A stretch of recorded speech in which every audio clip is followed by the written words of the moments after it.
Ba'zi insonlarni o'g'irlikda qilgan sababini ba'zi insonlar dehqonlikda qilmaydi deydi. Bu nima degani? Dehqon bo'lmoqchi bo'lgan inson, hammamiz ham dehqonmiz, bu sharaf. Hech bo'lmaganda gul ekanmiz-da uyga. Daraxtni qaraymiz, bu narsalar qilamiz deblar. Dehqonchilik qilayotgan odam avval yer oladi, chiroyli, yaxshi. Puliga. Birovniki emas, o'ziniki. O'zini yerini olsin, bo'lmasa baraka bo'lmaydi. Yerini olgandan so'ng yerni yaxshi yerdan tanlaydi.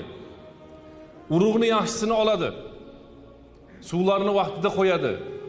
Dorilarni vaqtida soladi. Keyin aytmasin shu odam, mana endi meni agrotum zo'r bo'ladi deb aytmasin. Uni agroti zo'r bo'lsa ham narx tushib ketishi mumkin.